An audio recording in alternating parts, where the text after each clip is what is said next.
പിന്നെ പുറത്തേക്ക് പോകാനുള്ള നടപടികളും കാര്യങ്ങളൊക്കെ ആയി ഒരു 1.5 മാസത്തിനുള്ള എല്ലാ കാര്യങ്ങളും. അപ്പോൾ വലിയൊരു പ്രശ്നം വന്നു, കുറച്ച് ഗ്യാപ്പ് വന്നായിരുന്നു, ജോലി ഇല്ലാതെ നിന്ന്. മാതാവിൻ്റെ ഇത്രയും വലിയൊരു അത്ഭുതം എന്താ അവിടെ സംഭവിച്ചതെന്നൊന്നും അറിയില്ല. ഡൽഹിയിൽ നിന്ന് അവൾക്കുള്ള സർട്ടിഫിക്കറ്റുകൾ, എക്സ്പീരിയൻസ് സർട്ടിഫിക്കറ്റുകളൊക്കെ കിട്ടി. അതെല്ലാം സ്വീകരിക്കേണ്ടടുത്തൊക്കെ മാതാവിൻ്റെ വലിയ അത്ഭുതം ഇങ്ങനെ ശരിക്കും ഉള്ളം കയ്യിൽ കൊണ്ടിറങ്ങും. സഞ്ചാരി മാതാവ് എന്നുള്ള വാക്കിൻ്റെ ഒരു വലിയ അർത്ഥമുണ്ടെന്ന് ഞങ്ങൾ മനസ്സിലാക്കിയത് അങ്ങനെയാണ്. എൻ്റെ പേര് മേഴ്സി ജേക്കബ്. ഞാൻ കാസർഗോഡ് ജില്ലയിലെ കാഞ്ഞങ്ങാടിനടുത്ത് മേലെടുക്കം ലൂർദ് മാതാ ഇടവകയിൽ നിന്ന് വരുന്നു. 2019 ഡിസംബറിലാണ് ഞാനും എൻ്റെ മോളും കൂടെ ഇവിടെ വന്ന് ഉടമ്പടി എടുത്തത്. അന്ന് ഉടമ്പടി എടുക്കാൻ വന്നത് വലിയൊരു കഥയാണ്. കാരണം എൻ്റെ മോള് 6 പ്രാവശ്യം IELTS പരീക്ഷ എഴുതി ഫെയിലായി. പിന്നെ അത് വിട്ടു 5 പ്രാവശ്യം OET പരീക്ഷ എഴുതി. അതിൻ്റെ കോച്ചിങ്ങും കാര്യങ്ങളും എക്സാമും ഒക്കെ ആയിട്ട് അങ്ങനെ നടന്നു. ആ 5 എണ്ണവും ഫെയിലായി. അതിനുശേഷം ഭയങ്കര നിരാശയായിരുന്നു. അവൾക്ക് എങ്ങനെയെങ്കിലും പുറത്തേക്ക് പോകണം എന്നുള്ള ആഗ്രഹം തന്നെയായിരുന്നു. അപ്പോൾ ഞങ്ങൾ പറയും, സാരമില്ല മോളെ, ഇന്ത്യയിൽ എവിടെയെങ്കിലും ജോലി നോക്കാം. ഡൽഹിയിലൊരു 3-4 വർഷം ജോലി നോക്കി. അപ്പോൾ അവൾ പറഞ്ഞു, അതല്ല, എൻ്റെ ജീവിതത്തിൽ ഏറ്റവും വലിയ ആഗ്രഹമാണ് എനിക്ക് ഏതെങ്കിലും വെസ്റ്റേൺ കൺട്രീസിലേക്ക് പോകണമെന്ന്. അങ്ങനെ പറഞ്ഞിട്ടാണ് ഈ IELTSഉം OET എല്ലാം എഴുതിക്കൊണ്ടിരുന്നത്. അപ്പോൾ ഇതൊന്നും നടക്കാതെ വന്നു കഴിഞ്ഞ് ഭയങ്കര നിരാശപ്പെട്ട് വീട്ടിലിരിക്കുമ്പം ഇവളെപ്പോഴും ബൈബിൾ വായിക്കുകയും പ്രാർത്ഥനകൾ, ബൈബിൾ വചനങ്ങൾ എഴുതുകയും ഒക്കെ ചെയ്തുകൊണ്ടിരുന്നു.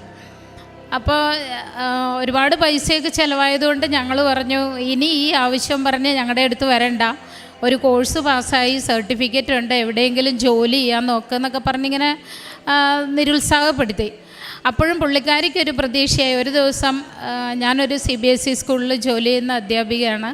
ഞാൻ സ്കൂൾ വിട്ട് വരുമ്പോൾ അവൾക്കൊരു കൃപാസനം പത്രം കൊടുത്തു. അപ്പം തലേദിവസം പള്ളിയിൽ പോയപ്പോൾ ഒരു സിസ്റ്റർക്ക് കൊടുത്തതാണ്. സിസ്റ്റർക്ക് ആരോ കൊടുത്തത്. സിസ്റ്റർക്ക് മലയാളം വായിക്കാൻ അറിയത്തില്ല, സിസ്റ്റർ മാംഗ്ലൂരിയനാണ്.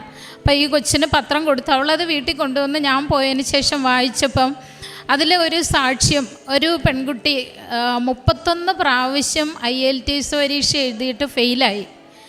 അപ്പോൾ ഇവളെന്നോട് ഭയങ്കര അതിശയത്തിൽ പറഞ്ഞു, മമ്മി 31 പ്രാവശ്യം IELTSന് എത്ര ലക്ഷം രൂപ അവർ മുടക്കി കാണും, അത്രയൊന്നും എനിക്കായില്ലല്ലോ, എൻ്റെ ജീവിതത്തിൽ അവസാനത്തെ ഒരു കച്ചിത്തുരുമ്പ്, ഇതെങ്കിലും സമ്മതിക്കണം, ഒന്ന് പോയിട്ട് നമുക്കൊരു ഉടമ്പടി എടുക്കാമെന്ന് പറഞ്ഞാൽ. അവൻ ഈ ഒരു കാര്യത്തെക്കുറിച്ച് ഒരു ഉടമ്പടിയും വേണ്ട, ഒന്നും വേണ്ട, ഉള്ള പ്രാർത്ഥന, ഞങ്ങളുടെ തൊട്ടടുത്ത പള്ളി, അത് മാതാവിൻ്റെ പള്ളി, അവിടെ പോയി പ്രാർത്ഥിച്ചാൽ മതി, ഇനി ഈ പരിപാടിയും കൊണ്ട് എൻ്റെ അടുത്ത് വരണ്ട, ഞാൻ ഡാഡിയോട് പറയുകയില്ല എന്ന് പറഞ്ഞു.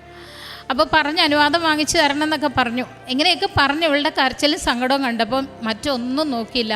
പിറ്റേ ദിവസം രാവിലത്തെ ട്രെയിനിന് ഞങ്ങൾ കാഞ്ഞങ്ങാട് നിന്ന് വന്നു. ഇവിടെ വന്നു, ചേർത്തല വന്നു, ട്രെയിൻ ഇറങ്ങി, അവിടെ നിന്ന് ഒരു ഓട്ടോ പിടിച്ച് ഇവിടെ വന്നപ്പോഴത്തേനും ഇവിടുത്തെ കാര്യങ്ങളെല്ലാം കഴിഞ്ഞ് ഞങ്ങൾക്ക് അറിയില്ലായിരുന്നു എങ്ങനെ ഉടമ്പടി എടുക്കുന്നതെന്നൊന്നും അറിയത്തില്ലാണ്ടാണ് വന്നത്. അപ്പോൾ ഇവിടെ ഒരു ബ്രദർ ഉണ്ടായിരുന്നു. ഞങ്ങൾ ബ്രദറിൻ്റെ അടുത്ത് പറഞ്ഞു, മത്സരിച്ച് ഞങ്ങൾ കരഞ്ഞു. കാരണം ഇത്രയും ദൂരത്തുനിന്ന് വന്നതല്ലേ, കാര്യം നടക്കണ്ടേ. അപ്പോൾ ബ്രദർ പറഞ്ഞു, ഞാൻ അച്ഛനെ കണ്ടൊരു പെർമിഷൻ ചോദിക്കട്ടെ, വെയിറ്റ് ചെയ്യാൻ പറഞ്ഞു. അങ്ങനെ പോയിട്ട് മാതാവിൻ്റെ വലിയൊരു അനുഗ്രഹം എന്ന് പറയാം, അദ്ദേഹം ഞങ്ങൾക്ക് മാത്രമായിട്ട് ഈ കൗൺസിലിംഗ് ക്ലാസ് അതുപോലെ തന്നു, ഞങ്ങൾക്ക് ഉടമ്പടി തന്നു. അപ്പോഴും ഒരു പ്രശ്നം വന്നു, ഞങ്ങൾ അമ്മയും മോളും അല്ലേ. അപ്പം ഞങ്ങൾ പറഞ്ഞു, ഇല്ല, മോള് കല്യാണം കഴിഞ്ഞാണ്, അവൾ വേറെ കുടുംബമായിട്ട്, എന്നാലേ എനിക്ക് വന്ന് പുതുക്കാനൊക്കെ പറ്റുള്ളൂ.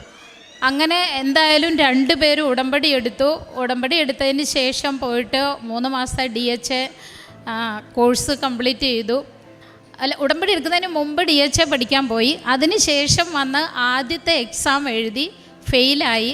അതിന് ശേഷമാണ് ഉടമ്പടിക്ക് വരുന്നത്. അപ്പോൾ ഉടമ്പടി എടുത്തിട്ട് പോയപ്പോൾ എന്നോട് പറഞ്ഞു, അപ്പോൾ എല്ലാ സ്ഥലത്തും എക്സാമിന് കൂട്ടുപോകുന്ന ഞാനാണ്. അപ്പോൾ എന്നോട് പറഞ്ഞു, ഇത് ഇപ്രാവശ്യം ഒരു ചലഞ്ചായിട്ടിരിക്കട്ടെ, മമ്മി എൻ്റെ കൂടെ വരണ്ട, ഞാൻ ഒറ്റയ്ക്ക് പോയി എഴുതിക്കൊള്ളാം. അപ്പോൾ ഒരിക്കലും ഇല്ലാത്തതാണ് ബാംഗ്ലൂർ ആ പ്രാവശ്യം എക്സാമിന് സെൻറ്റർ കിട്ടിയത്. അപ്പോൾ ഇവൾ ഒറ്റയ്ക്ക് പോകുന്നതിൽ ഒരുപാട് വിഷമമുണ്ട്. കാരണം ഇതും ഫെയിലായ എന്ത് ചെയ്യുന്നൊരാശങ്ക എനിക്കും ഉണ്ടായിരുന്നു. അപ്പോൾ അങ്ങനെ പോയിട്ട് ഈ ഉടമ്പടി കാശുരൂപവും ഉപ്പും ഒക്കെ ആയിട്ടാണ് പോയത്. അപ്പോൾ അവൾ പറഞ്ഞു, ഞാൻ എൻ്റെ നെഞ്ചോട് ചേർന്ന് അമ്മ ഇരുന്നോട്ടെ എന്ന് വിചാരിച്ചിട്ട് ഞാൻ എൻ്റെ ഇന്നറിൻ്റെ ഉള്ളിൽ ഉടമ്പടി കാശുരൂപം വെച്ചിട്ട് എക്സാമിന് കയറി. ക്വസ്റ്റ്യൻ വായിച്ച് നോക്കിയപ്പോൾ എൻ്റെ കണ്ണ് നിറഞ്ഞു, എൻ്റെ തല കറങ്ങി. കാരണം എനിക്ക് ഇന്ന് വരെ കിട്ടിയിട്ടില്ലാത്ത നേഴ്സിങ്ങിൽ ഏതാണ്ട് ഫാർമസിക്കാർക്ക് കിട്ടുന്ന പോലെ കാൽക്കുലേഷനും കെമിസ്ട്രിയൊക്കെ പെട്ട ക്വസ്റ്റ്യൻ എനിക്ക് വായിച്ചു നോക്കാൻ പോലും പറ്റിയില്ല. ഞാൻ ഒരു കൈ കൊണ്ട് എൻ്റെ നെഞ്ചിൽ കാശുരൂപത്തിൽ തൊട്ട് പിടിച്ചുകൊണ്ട് ബാക്കി ആൻസറുകൾ മുഴുവൻ എനിക്കറിയാവുന്നതെല്ലാം ക്ലിക്ക് ചെയ്ത് വിട്ടു. ഞാൻ എഴുതുന്നതെല്ലാം അമ്മയെ ശരിയായിരിക്കണമെന്നൊരു പ്രാർത്ഥന മാത്രമേ ഉണ്ടായിരുന്നുള്ളൂ എന്ന്. അങ്ങനെ മോള് പിറ്റേ ദിവസം എക്സാം കഴിഞ്ഞ് പിറ്റേ ദിവസം വന്നു. ഞാൻ സ്കൂളിൽ പോയി. അപ്പോൾ എൻ്റെ മൊബൈലിലേക്ക് കുറേ മിസ് കോൾ വന്നു. ഞാൻ ഇൻ്റർവെൽ ടൈമിൽ വന്ന് മൊബൈൽ നോക്കുമ്പോൾ ഒരു 6 മിസ് കോള്. എനിക്ക് സത്യം പറഞ്ഞാൽ വിറച്ചിട്ട് ഫോൺ എടുക്കാൻ പറ്റില്ല. എന്തിനാ ഇത്രയധികം മിസ് കോൾ വന്നേ, ഫെയിലാണോ? എന്തായാലും എടുത്തു കഴിഞ്ഞപ്പം ആദ്യമേ ഒന്ന് പൊട്ടിക്കരവേത്. അപ്പോഴേക്കും ഞാൻ തളർന്നു പോയി. സത്യം പറഞ്ഞാൽ എന്താ സംഭവിച്ചെന്നത്. അപ്പോൾ സന്തോഷത്തോടെ പറഞ്ഞു എക്സാം പാസ്സായിട്ടുണ്ട്.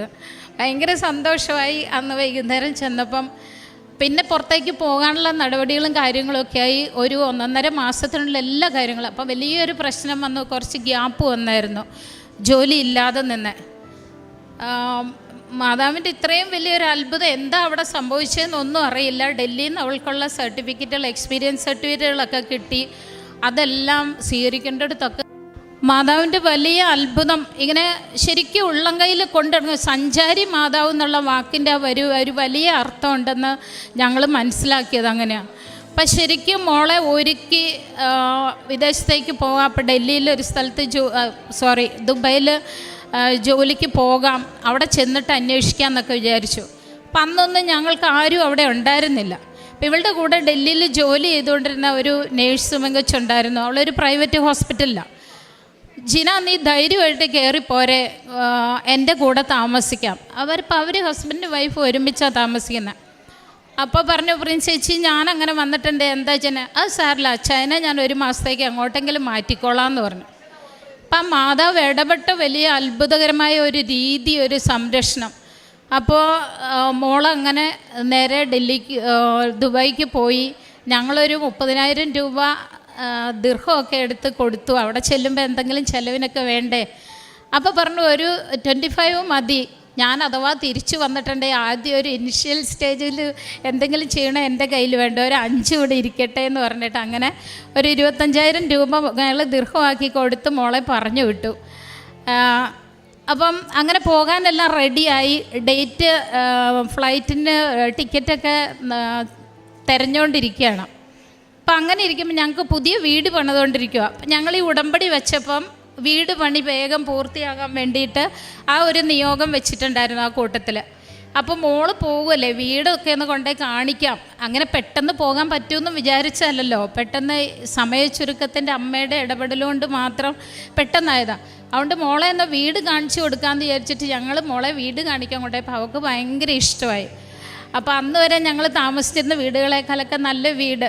അപ്പോൾ പുള്ളിക്കാരി പറഞ്ഞു, ശോ എൻ്റെ മമ്മി ഈ വീട്ടിൽ ഒരന്തി ഒന്ന് കിടന്നിട്ട് പോകാൻ പറ്റിയായിരുന്നെങ്കിൽ എന്ന് പറഞ്ഞു.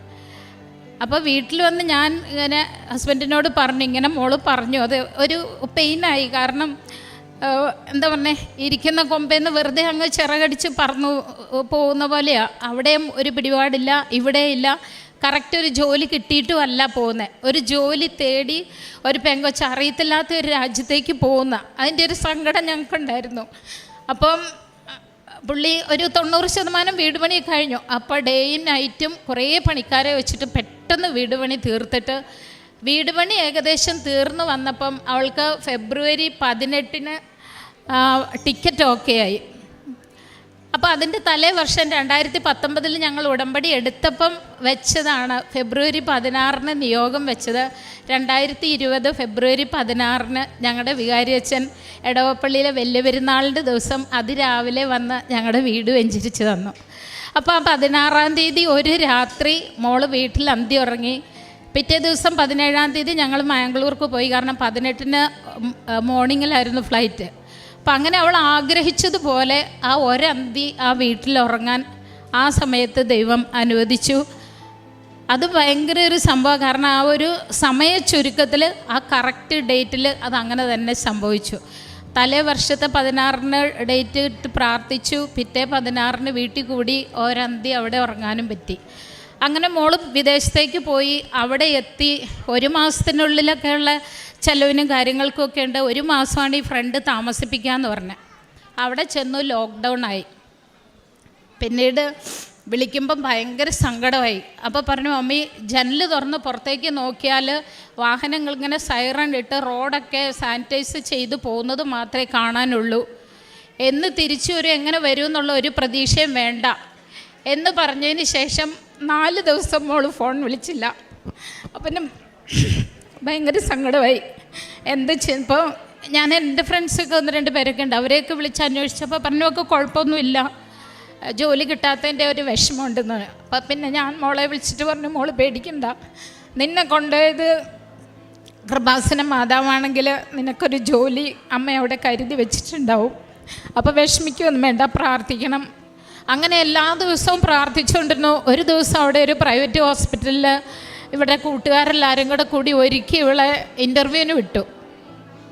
നമ്മുടെ കേരളത്തിലെ പോലെ ഒന്നല്ല, കുറച്ച് സ്റ്റാൻഡേർഡായിട്ട് പോകണം ജീന എന്നൊക്കെ പറഞ്ഞ് വലിയ ഒരുക്കി പെറുക്കിയൊക്കെ വിട്ടു. അവിടെ പോയി ഇൻ്റർവ്യൂ ബോർഡിൻ്റെ മുമ്പിലിരുന്ന് ഇൻ്റർവ്യൂ ചെയ്തൊരു പകുതിയായപ്പം ഇവൾ ആരോട് ചോദിക്കാതെ ഇവളുടെ ഫയലും വാരി പെറുക്കി എടുത്തുകൊണ്ട് ഓടി.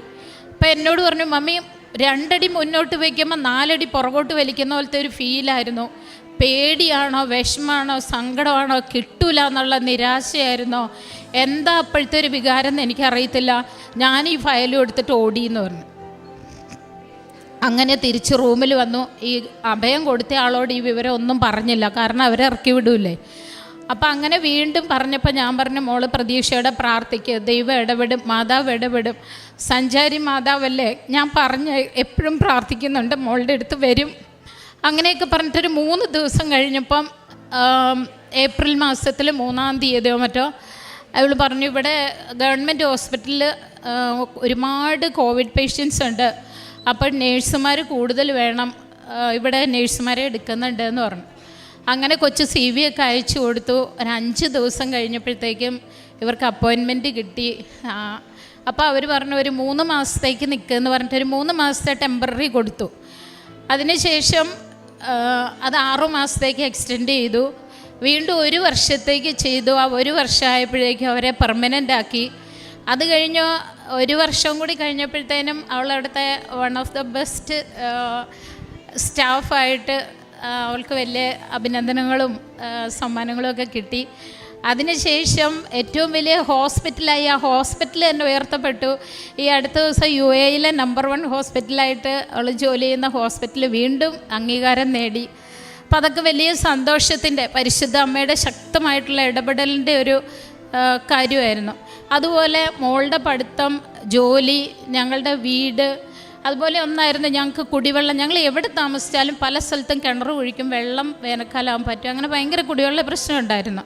അപ്പം ഞങ്ങൾ പുതിയ വീട് പണിതെടുത്ത ബോർവെല്ലാണ്. അപ്പോൾ പല സ്ഥലത്തും ബോർവെല്ലിൽ ചെളിവെള്ളമൊക്കെ ഉണ്ടെന്ന് പറയുന്നതുകൊണ്ട് ഞാൻ അന്ന് വന്നപ്പോൾ നിയോഗം വെച്ചു, ഞങ്ങൾ ശുദ്ധമായ ഒരിക്കലും വറ്റാത്ത കുടിവെള്ളം തന്ന് അനുഗ്രഹിക്കണേ അമ്മയെന്ന്. അങ്ങനെ ആ അറ്റത്ത് ഞങ്ങളുടെ കിണറും ഈ അറ്റത്ത് വേറൊരാളുടെ കിണറും ഉണ്ട്, ഞങ്ങളുടെ 2 പറമ്പിൻ്റെ അതിരയിൽ. പക്ഷേ ഞങ്ങളുടെ കിണറിൽ നല്ല ശുദ്ധജലമാണ്. ഈ ഒരു 50 മീറ്റർ അകലെയുള്ള കിണറിൽ ചെളിവെള്ളം, ആ വീട്ടുകാർ നമ്മുടെ വെള്ളമാണ് കുടിക്കുന്നത്. അപ്പം ഞങ്ങൾ ഒരാഴ്ചയൊക്കെ കലത്തിൽ ജാറിലൊക്കെ പിടിച്ചു വയ്ക്കും, വെള്ളം എന്തെങ്കിലും മോശമുണ്ടെന്നറിയാൻ. ഒന്നുമില്ല, പ്യൂരിഫൈ ചെയ്യേണ്ട ആവശ്യം പോലും ഇല്ല. അങ്ങനെ നല്ല കുടിവെള്ളം കിട്ടി, ദൈവം അനുഗ്രഹിച്ചു. അത് മാതാവ് തന്ന, ഞങ്ങൾ നിയോഗം വെച്ചതെല്ലാം തന്നെ മാതാവ് സാധിച്ചു തന്നു. പിന്നെ വലിയൊരു സംഭവം എന്ന് വെച്ചാൽ, ഞാൻ അടുത്ത കാലത്ത് കഴിഞ്ഞ ഓഗസ്റ്റിലൊരു സ്കൂട്ടി വാങ്ങി. അപ്പോൾ ഒരെണ്ണം വാങ്ങിയൊന്നും പഠിക്കാൻ പറ്റുന്നില്ല. അപ്പോൾ മറിച്ചാലും വീഴ്ചാലും എനിക്ക് പഠിക്കാൻ പറ്റുന്ന ഒരു സെക്കൻഡ് ഹാൻഡ് മതി എന്ന് വിചാരിച്ചിട്ട് ഞാനൊരു സ്കൂട്ടി വാങ്ങി. അപ്പോൾ എന്തോ അമ്മയ്ക്കത് എൻ്റെ സമയം ശരിയല്ലാത്തത് കൊണ്ടായിരിക്കാം, എപ്പോൾ വണ്ടി ഓടിച്ചാലും ഒരു 2 കിലോമീറ്റർ ഓടിയാൽ ഏത് നടു റോഡിലും വണ്ടി അവിടെ ചത്ത് കിടക്കും. അപ്പോൾ പിന്നെ ഇതിനെ ഒന്നെങ്കിൽ ഗ്യാരേജിൽ നിന്ന് ടെക്നീഷ്യനെ വിളിച്ചിട്ട് അവിടെ നിന്ന് നന്നാക്കിപ്പിക്കും, അല്ലെങ്കിൽ ഇതിനെ കെട്ടിവലിച്ച് കൊണ്ടുപോകും. ഇങ്ങനെ ഒരു 6-7 പ്രാവശ്യം, കഴിഞ്ഞ ഓഗസ്റ്റ് തൊട്ട് ഈ ഓഗസ്റ്റ് വരെ ഒരു 7 പ്രാവശ്യമെങ്കിലും ഇതിനെ നന്നാക്കിച്ചിട്ടും ഇത് ഒരിക്കലും ഓടിക്കാൻ പറ്റുന്നില്ല. അങ്ങനെയായി മടുത്ത് വണ്ടി ഷെഡിൽ വെച്ചു. അപ്പം മോൻ മംഗലാപുരത്ത് പഠിക്കുന്നുണ്ട്. അവൻ കഴിഞ്ഞ ദിവസം വന്നപ്പോൾ ഞാൻ പറഞ്ഞു, മോൻ ഈ വണ്ടി ട്രെയിനിന് പാക്ക് ചെയ്ത് കൊണ്ടുപോയിക്കോ, അപ്പോൾ അവിടെ കൊണ്ടുപോയിട്ട് അവൻ്റെ കോളേജിൽ നിന്ന് ഹോസ്റ്റലിലേക്ക് കുറച്ച് ദൂരമുള്ളൂ, അപ്പോൾ 2 കിലോമീറ്ററൊക്കെ നിനക്ക് ഓടിക്കാം, ഇത് വെറുതെ കളയണ്ടെന്ന് പറഞ്ഞു. അങ്ങനെ കാഞ്ഞങ്ങാട് റെയിൽവേ സ്റ്റേഷനിലെ വണ്ടി പാക്ക് ചെയ്ത് അയക്കാൻ വേണ്ടിയിട്ട് കൊണ്ടു ചെല്ലുമ്പം അവിടെ അവൻ ഞായറാഴ്ച തിങ്കളാഴ്ച രാവിലെ ക്ലാസ് ഉണ്ട്, ഞായറാഴ്ച ദിവസം അവിടെ ഇതൊന്നും അയക്കില്ല. അപ്പം പിന്നെ എന്ത് ചെയ്യുന്നേ? അപ്പം മോൻ പറഞ്ഞു, അമ്മ ഒരു കാര്യം ചെയ്യും, ഡാഡിയോട് പറയണ്ട, ഞാൻ ഈ വണ്ടി എടുത്ത് പൊക്കോളാൻ, ഈ 2 കിലോമീറ്റർ ഓടിക്കുമ്പോൾ ചത്തു പോകുന്ന വണ്ടി ഇങ്ങോട്ട് നീ എങ്ങനെ പോകും മോനെന്ന്. അതൊന്നും മമ്മി അറിയണ്ട. അപ്പം ഞങ്ങൾ എന്ത് ചെയ്തു, ഈ അവൻ്റെ കയ്യിലുണ്ട് ഉടമ്പടി കാശുരവും വെച്ച് പ്രാർത്ഥിച്ചു. ഈ ഉടമ്പടി തൈലം തൊട്ട് കുരിശ് വരച്ചു. ഞാൻ പറഞ്ഞു, എവിടെ വെച്ച് നിൽക്കുന്നോ അവിടെ എവിടെയെങ്കിലും ഉപേക്ഷിച്ചിട്ട് മോൻ പൊയ്ക്കോന്ന് പറഞ്ഞു, അല്ലാതെ വേറെ വഴിയൊന്നും ഇല്ലയെന്ന് പറഞ്ഞു. അപ്പോൾ ഇവൻ പറഞ്ഞ പോലെ തന്നെ ഒരു 3 കിലോമീറ്റർ എത്തിയപ്പം വണ്ടി പയ്യെ അതിൻ്റെ തനി സ്വഭാവം കാണിക്കാൻ തുടങ്ങി. അപ്പോൾ അവൻ പറഞ്ഞു, എന്തോ ഒരു വല്ലാത്തൊരു ശക്തി എന്നെ വല്ലാതെ മോട്ടിവേറ്റ് ചെയ്തു. എനിക്ക് എന്താ ചെയ്യേണ്ടതെന്ന് അറിയത്തില്ല. അവിടെ അടുത്ത ഒരു പെട്രോൾ പമ്പ് ഉണ്ട്, അവിടുത്തെ ആൾക്കാരോടൊന്ന് നോക്കാൻ പറഞ്ഞു, നോക്കിച്ചു. അവിടുത്തെ ഒരു ടെക്നീഷ്യനൊന്ന് നോക്കി വണ്ടി എടുത്തു. പിന്നെ എനിക്കറിയത്തില്ല, കുതിര പായുന്ന പോലെ ഈ വണ്ടി പോയി 2.5 മണിക്കൂർ 2.25 മണിക്കൂർ, ബൈക്കിനാണെങ്കിൽ 2.5 മണിക്കൂർ എടുക്കാൻ സാധനം. ഈ സമയം കൊണ്ട് കാഞ്ഞങ്ങാടുന്ന് മംഗലാപുരത്ത് അവൻ താമസിക്കുന്ന സ്ഥലം വരെ ആ സ്കൂട്ടി ഓടിച്ചു പോയി. അപ്പം അവിടെ ചെന്നിട്ട് എനിക്ക് മെസ്സേജ് ഇട്ടു, മോൻ ചെല്ലുമ്പോൾ ഈ വിവരങ്ങൾ എനിക്ക് തരും. എൻ്റെ ഹസ്ബൻഡിനോട് പറഞ്ഞില്ല, ഡാഡിയോട് പറഞ്ഞില്ല, കാരണം പുള്ളിക്ക് ഭയങ്കര ടെൻഷനാണ്. ഞാൻ പിന്നെ എന്തോ മാതാവിൻ്റെ വലിയൊരു സംരക്ഷണം ഉള്ളതുപോലെ എനിക്ക് എപ്പോഴും അനുഭവപ്പെടുന്നതുകൊണ്ട് ഞാൻ പറയും, മോനെ എന്ത് സംഭവം ഉണ്ടെങ്കിലും പറയണമെന്ന്. അപ്പോൾ അവൻ ഈ സംഭവങ്ങളൊക്കെ എന്നോട് പറഞ്ഞു. ഒരു വീട്ടിൽ നിന്ന് 5 മണിയായിപ്പോയി, 7:30 ആയപ്പോൾ മെസ്സേജ് വന്ന് ഞാൻ സേഫായിട്ട് ഇവിടെ എത്തിയെന്നും പറഞ്ഞിട്ട്. അതിന് ശേഷം ഇപ്പോൾ 1 മാസം കഴിഞ്ഞു, ഇതുവരെ ആ വണ്ടിക്ക് ഒരു കുഴപ്പവും വന്നിട്ടില്ല. ഈ 1 വർഷം ഒന്നെങ്കിൽ വർക്ക്ഷോപ്പിൽ അല്ലെങ്കിൽ ഞങ്ങളുടെ വണ്ടി ഷെഡിൽ, അങ്ങനെയായിരുന്നു ആ വണ്ടി ഇരുന്നുകൊണ്ടിരുന്നത്. അപ്പം എന്താണ് ഈ ഒരു കാശുരൂപത്തിൻ്റെ ഉടമ്പടി കാശുരൂപത്തിൻ്റെ വില, എന്താണ് ഈ ഉടമ്പടി തൈലത്തിൻ്റെ ഒരു വില എന്നൊക്കെ ഞങ്ങൾ അറിഞ്ഞത്. പിന്നെ എവിടെ പോയാലും ഞാനും ഈ അമ്മയെ സഞ്ചാരി മാതാവെ കൂടെ വരണം. ഞങ്ങൾ വണ്ടിയിലേക്ക് കയറുമ്പോൾ പറയാം, അമ്മയെ ആദ്യം തിരുക്കുമാരനോട് കയറിയിരിക്കണം. അതൊരു നിയോഗ പ്രാർത്ഥന ഉള്ളിൻ്റെ ഉള്ളിൽ നിന്ന് എപ്പോഴും, അതൊരിക്കലും മറക്കാറില്ല.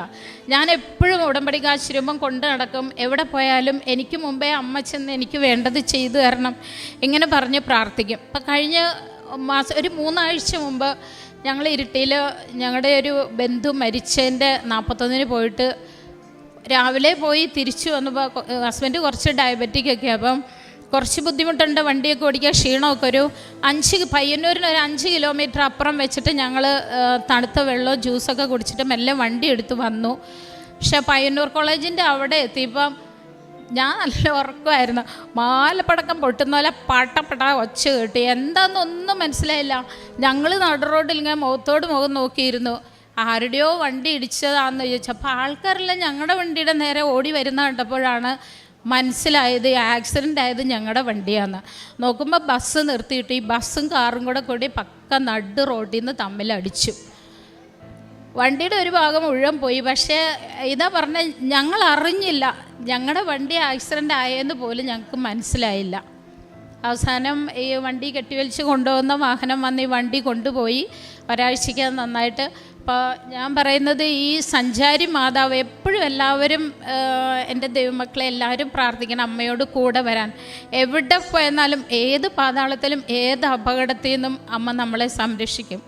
വലിയൊരു സംരക്ഷണമുണ്ട്. ഒരു കാര്യവും കൂടി പറയാനുള്ളത്, ഈ അടുത്ത ദിവസം ഒരു 6 മാസം മുമ്പ്, അടുത്ത ദിവസമല്ല ഒരു 6 മാസം മുമ്പ് ഞാൻ രാവിലെ 5 മണിക്ക് എഴുന്നേക്കും. 5 മണിക്ക് കഴിഞ്ഞിട്ട് അടുക്കളയിൽ അത്യാവശ്യം കഞ്ഞിക്കുള്ള വെള്ളം, കുടിവെള്ളമൊക്കെ വെച്ചിട്ട് വന്ന് പ്രത്യക്ഷീകരണ പ്രാർത്ഥന ചൊല്ലും. അന്ന് അടുക്കളയിലേക്ക് ചെന്നിട്ട് പറ്റുന്നില്ല എനിക്ക്. എന്നോട് പ്രത്യക്ഷ പ്രാർത്ഥന ചൊല്ലുന്നൊരു വല്ലാത്തൊരു ഉൾവിളി. ഞാൻ സ്റ്റൗവൊക്കെ ഓഫ് ചെയ്തു, വേഗം വന്നു തിരി കത്തിച്ചു, പ്രത്യക്ഷ പ്രാർത്ഥന ചൊല്ലിക്ക് അറിയാതെ ഉള്ളിൻ്റെ ഉള്ളിൽ നിന്ന് ഇങ്ങോട്ട് വന്നു, അമ്മ ചെല്ലണം, മംഗലാപുരം വരെ പോകാൻ എനിക്കിപ്പോൾ പറ്റില്ല, എന്താ സംഭവിച്ചതെന്ന് എനിക്കറിയത്തില്ല, അമ്മ എൻ്റെ മകൻ്റെ അടുത്തേക്ക് ചെല്ലണം, എന്താ വേണ്ടതെന്ന് വെച്ചാൽ ചെയ്തു കൊടുക്കണം. എൻ്റെ ആത്മാവിൻ്റെ ഉള്ളിൽ നിന്ന് ഇങ്ങനെ ഒരു പ്രാർത്ഥന വന്നു. എന്താണെന്നൊന്നും എനിക്ക് മനസ്സിലായില്ല. അപ്പോൾ ഒരു 1 മണി 1:30 ആയപ്പം എനിക്കൊരു മെസ്സേജ് വന്നു, മമ്മി ഒരു വലിയ മരിയൻ മിറക്കിൾ ഇന്ന് സംഭവിച്ചു, രാത്രി വിളിക്കുമ്പോൾ പറയാമെന്ന് പറഞ്ഞു. അറിയാനുള്ള എൻ്റെ ആകാംക്ഷ കൊണ്ട് ഞാൻ അങ്ങോട്ട് മെസ്സേജ് അയച്ചെങ്കിലും അവനൊന്നും തിരിച്ച് മറുപടി ഇട്ടില്ല. രാത്രിയിൽ വിളിച്ചപ്പോൾ പറഞ്ഞു 5 മണിക്ക് അലാറം വെച്ച് ഞാൻ എഴുന്നേറ്റു മമ്മി. പക്ഷേ അലാറം അറിയാതെ ഓഫായിപ്പോയി. അരമണിക്കൂർ കഴിഞ്ഞ് എഴുന്നേക്കം വെച്ച് ഓഫായിപ്പോയി, ഉറങ്ങിപ്പോയി. എങ്ങനെയോ പെട്ടെന്ന് എൻ്റെ മുഖത്തിൻ്റെ തന്നെ ആരോ വന്ന് അടിച്ച് 2 പ്രാവശ്യം അടിച്ചിട്ട് ഞാൻ അറിഞ്ഞില്ല. പിന്നെ കൂട്ടുകാരായിരിക്കും വല്ലാത്ത ദേഷ്യം വന്ന് ഞാൻ ചാടി എഴുന്നേറ്റ് ആരെയും കണ്ടില്ല. വേഗം ക്ലോക്കിൽ നോക്കുമ്പോൾ 5 മിനിറ്റ് ഉണ്ട്. അപ്പോൾ പല്ല് തേച്ചോ കുളിച്ചോ എന്താ ചെയ്തതെന്ന് എനിക്ക് തന്നെ ഓർമ്മയില്ല. ഞാനിത് വാരിക്കെട്ടി പോയ കൂട്ടത്തിൽ കൃപാസനം ഉപ്പും എൻ്റെ കാശ് രൂപ എടുത്തിട്ട് ഞാൻ പോയി. കൂട്ടുകാരൊക്കെ നിലത്ത് ബെഡിട്ടിട്ട് കിടന്നുറങ്ങാൻ ഒക്കേത്തിൻ്റെ വിളിക്കാൻ നേരം ഓരോ ചവിട്ടും കൊടുത്തിട്ട് ഞാൻ പറഞ്ഞു, എടാ വേഗം എഴുന്നേക്കെന്ന് പറഞ്ഞു. എന്തായാലും അവരൊരു 5 മിനിറ്റ് തെറ്റിയാൽ പിന്നെ എക്സാം ഹോളിൽ കയറ്റൂല. അപ്പോൾ ആ കറക്റ്റ് സമയത്തിന് ചെന്ന് വീഴുക ചെയ്തതെന്ന് പറയും. അത്രയും സ്പീഡിൽ ഇവർ വണ്ടിയെടുത്ത് പോയി എക്സാമിന് കയറി. അപ്പം ഞാൻ വിചാരിച്ചു അമ്മ നമുക്ക് പ്രചോദനം തന്നത്. അന്നൊരു പക്ഷേ ഞാൻ അടുക്കളയിൽ പണി തീർത്തിട്ട് പ്രാർത്ഥിക്കാൻ ഇരുന്നായിരുന്നെങ്കിൽ ആ ഒരു അനുഭവം ഉണ്ടാവില്ല, മകനായ എക്സാം മിസ്സായേനെ. അപ്പം സഞ്ചാരി മാതാവിനോട് എങ്ങോട്ടും നമ്മൾ ചെല്ലാൻ പറഞ്ഞാൽ, എങ്ങോട്ടും നമ്മുടെ കൂടെ വരാൻ പറഞ്ഞാലും അമ്മ തീർച്ചയായും നമ്മുടെ ഒപ്പം വരും. അപ്പം ഉടമ്പടിയുടെ ആ ഒരു വലിയ ശക്തി ഞാനും എൻ്റെ കുടുംബവും എൻ്റെ മക്കൾ എൻ്റെ ഭർത്താവും ഞങ്ങളെല്ലാവരും അനുഭവിച്ചറിഞ്ഞവരാണ്. നിങ്ങൾക്കും എല്ലാവർക്കും ദൈവം അങ്ങനെ നല്ല നല്ല അനുഭവം തരട്ടെ. അതുപോലെ എൻ്റെ പ്രേക്ഷിത പ്രവർത്തനം എന്ന് പറഞ്ഞാൽ, ഞാൻ ഇവിടുന്ന് കൊണ്ടുപോകുന്ന പത്രം ഈ പോകുമ്പോൾ ആരെങ്കിലും എനിക്ക് തന്നാൽ, അല്ലെങ്കിൽ പള്ളിയിലൊക്കെ ചെല്ലുമ്പോൾ ചിലർ കെട്ടോടെ അവിടെ കൊണ്ട് വെച്ചേക്കും. അതൊക്കെ ഞാൻ എവിടെയെങ്കിലും വീടുകളിലും കൂട്ടുകാർക്ക് കൊടുത്തിട്ട് ഞാൻ പറയും, നിങ്ങളിതിൽ ഒരെണ്ണമെങ്കിലും വായിച്ചു നോക്കണം, ഒരു സാക്ഷിയെങ്കിലും വായിക്കാതെ നിങ്ങളിത് വെറുതെ കളയരുത്. അപ്പോൾ അവരൊക്കെ വായിക്കും. പിന്നെ അവരെന്നോട് ചോദിക്കാൻ തുടങ്ങി, പത്രം വായിച്ച അനുഭവം വന്നവർ പത്രം ചോദിക്കാൻ തുടങ്ങി. അതുപോലെ മോനിവിടെ ഒരു പ്രാവശ്യം ഉടമ്പടി എടുക്കാൻ വന്നു. എന്നാൽ നീ ക്ലാസ് കേട്ടോ, അവനെ മുകളിൽ പോയിട്ട് ആദ്യമായിട്ട് ഉടമ്പടി എടുക്കുന്ന ഒരു ക്ലാസ് കേട്ടു. കുറേ കേട്ട് കഴിഞ്ഞപ്പോൾ പുള്ളിക്ക് തോന്നി ഇതൊന്നും കൊണ്ടേലിക്കാൻ പറ്റില്ല എന്ന്. ഇറങ്ങി വരാൻ നോക്കും, പ്രേക്ഷിതരവിടെ ലോക്ക് ചെയ്തേക്കുക. അവൻ അതിൽ നിന്ന് എടുത്ത് ചാടി. അപ്പം ഞാൻ പറഞ്ഞു, മോനെ ഇതെല്ലാം അച്ഛൻ CCTV വഴി കണ്ടിട്ടുണ്ടാവും, മിക്കവാറും ഇതിൽ നിന്ന് പുറത്തു പോകാൻ പറ്റില്ല എന്ന് പറഞ്ഞു. എനിക്ക് വിശക്കുന്നുണ്ട്, ഞാൻ എന്തെങ്കിലും പോയി കഴിച്ചിട്ട് വരട്ടെ, ബാക്കി മമ്മി ചെയ്തോ എന്ന് പറഞ്ഞു. ആ മോൻ 1 മാസം കഴിഞ്ഞപ്പോൾ ഇവിടെ വന്ന് ഉടമ്പടി എടുത്തിട്ട് പോയി. കാരണം മാതാവ് അവനെ അത്രമാത്രം ആകർഷിച്ചിട്ടുണ്ടാവും. അവനും നല്ലൊരു വിശ്വാസിയാണ്. മക്കളുടെ ഞങ്ങളുടെ കുടുംബം എല്ലാവരും അതെ. ഞങ്ങളൊരിക്കലും കുടുംബ പ്രാർത്ഥനയോ ബൈബിൾ വായനയോ മുടക്കിയിട്ടില്ല. പള്ളിപ്പോക്കും കാര്യങ്ങളും അങ്ങനെ തന്നെ. അവൻ ഇനിഷ്യേറ്റീവ് എടുത്ത് അവന് ഹോസ്റ്റലിലോ അല്ലെങ്കിൽ അവന് പോക്കറ്റ് മണി കൊടുക്കുന്നതെന്ന് സൂക്ഷിച്ചിട്ട് റെയിൽവേ സ്റ്റേഷനിലൊക്കെയുള്ള പാവങ്ങൾക്ക് പോയിട്ട് ഭക്ഷണം വാങ്ങിക്കൊടുക്കും. വീട്ടിൽ നിന്ന് ഞാൻ ഉണ്ടാക്കി കൊടുക്കുന്ന അവൻ കൊടുക്കും. ഡ്രസ്സുകളൊക്കെ ആയിരുന്നാലും. ഞാൻ അവിടെ ഒരു സ്നേഹാലയമുണ്ട്, മെൻ്റലി റിട്ടയർഡായ കുറേ മനുഷ്യർ, 10-200 ആണുങ്ങൾ താമസിക്കുന്ന. അവിടെ പോകും. അവർക്ക് അലക്കാനോ അയൺ ചെയ്ത് കൊടുക്കാനോ അടിച്ചു വരാനോ ഒക്കെ ഉണ്ടെങ്കിൽ എൻ്റെ ജോലിയും കഴിഞ്ഞ് വീട്ടിലെ പണിയും കഴിഞ്ഞിട്ട് കിട്ടുന്ന നേരത്ത് പോകും. അത്രയൊക്കെയുള്ള പ്രേക്ഷിത വേലകളൊക്കെ ചെയ്യാൻ സമയമുള്ളൂ. പിന്നെ ഏറ്റവും കാര്യമായിട്ട് എൻ്റെ മനസ്സിന് തൃപ്തി തരുന്നത്, ആരൊക്കെ എന്നോട് പ്രാർത്ഥിക്കണം എന്ന് പറഞ്ഞോ അവരെ എല്ലാം മനസ്സിലോർത്ത് അവരുടെ പേര് പറഞ്ഞ് ആവശ്യം പറഞ്ഞ് പ്രാർത്ഥിക്കാറുണ്ട്. അതിനും ദൈവം വലിയൊരു അനുഭവം തന്നു. എൻ്റെ കൂടെ എൻ്റെ മോൾക്കൊരു കുഞ്ഞുണ്ടായിട്ട് കിട്ടിയില്ല. 7 ദിവസം മുമ്പേ ഹോസ്പിറ്റലിൽ അഡ്മിറ്റ് ആക്കിയതായിരുന്നു.